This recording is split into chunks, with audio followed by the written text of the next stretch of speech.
this is going to be another one of my odd ones. Let's get into it. If you offered somebody the doorway out of the simulation, the vast majority would still choose the simulation. If you offered them a door, return to the simulation, or achieve ultimate astral freedom, whatever you want to call it, people would still choose the simulation. Why? Are things shitty? Yeah, but life is a drug of its own. All right. Life is an ecstasy of its own. All right. There's no senses as we know them in the vast beyond outside of the simulation. All right. There's no good food. There's nothing. Just knowing, just base awareness. I think the reason we come back again and again is because we're addicted to living, even though some of the circumstances absolutely suck. All right. Now, I'm not going to lie to you. The reason why I'm saying this is because I heard David Icke recently talking about why in the hell, why in the hell, nah, I can't do his voice, but why the hell do we keep coming back as if it's a trap? Honestly, I don't think what we are a part of, what we're in, is necessarily a trap in itself. Like, as if we're tricked into coming back again and again. I honestly think that if you have a choice between not being actively a part of the quote unquote simulation, the illusion that is reality, I honestly think just being a part of a gigantic field of awareness gets pretty fucking boring. All right. And I think there's the natural desire to come back into the simulation, all right, to chase the drug that is life in order to have, I mean, of course, the ups come with downs, all right. There's good food, there's bad food, there's fine uh, alcohols and tobaccos and all sorts of interesting things. All right, you never know. You might come back as a flying squirrel and have a fucking blast. All right, you never know.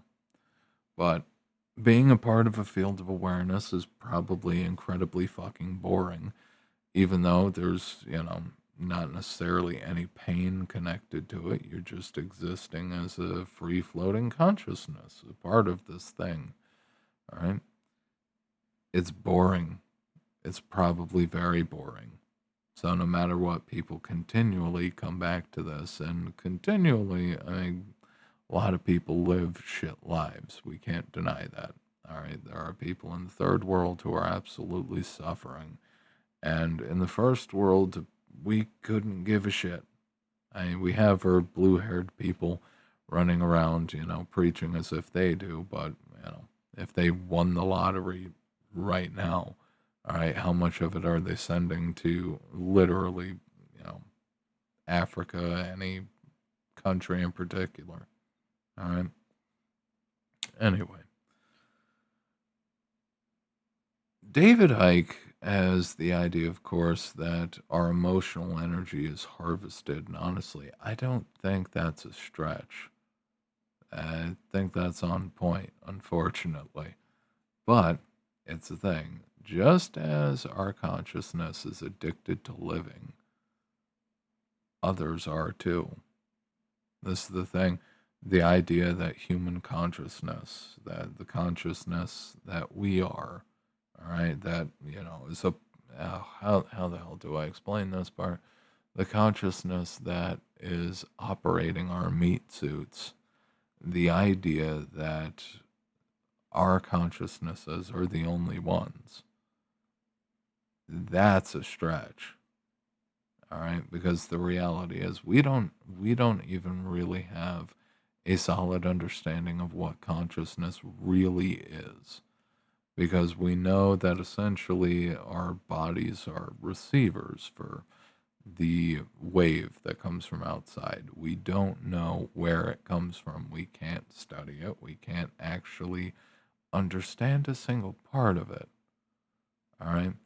But it's a thing. You take consciousness out of the body, and the body does not.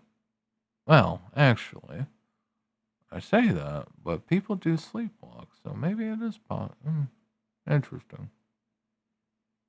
Hmm. Real time, interesting thoughts. Yeah.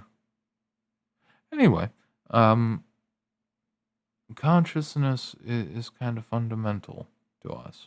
All right, and depending on which flavor of the oddball subjects, the woo woo subjects, however people want to refer to them, depending on which blend of it you have, honestly, I do kind of lend the idea, or at least promote the idea, that there is a bit of consciousness in everything. All right, including, inanimate objects. Regardless, other flavors of consciousness may actually be, just as we're addicted to living, other flavors of consciousness may be addicted to the energy let off by all of the emotions. All right. And at the end of the day, it's all kind of parasitic. All right. Anyway, thinking about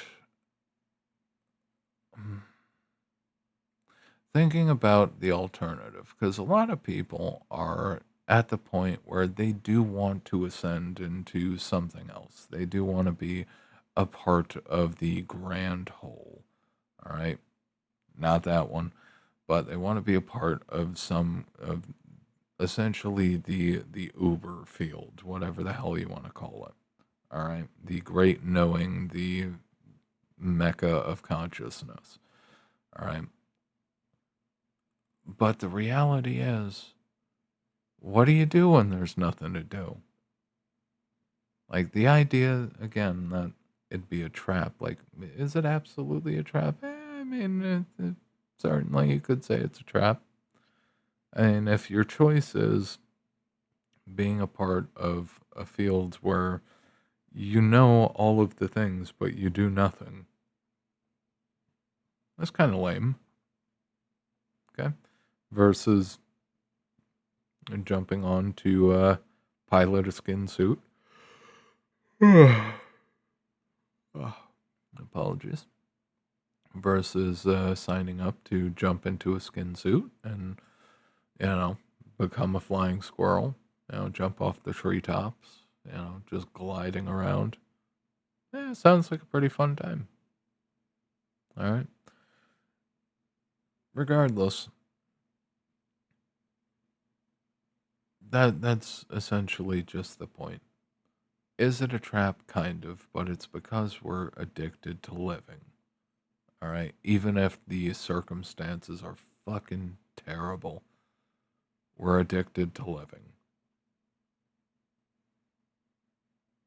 Anyway, I'm going to end it here. I don't really have too much more to add to that, at least for right now.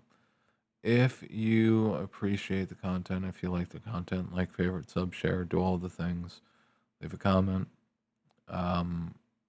If you're interested in personal or business advice, consultation, stop by www.spadesconsulting.com without the dash.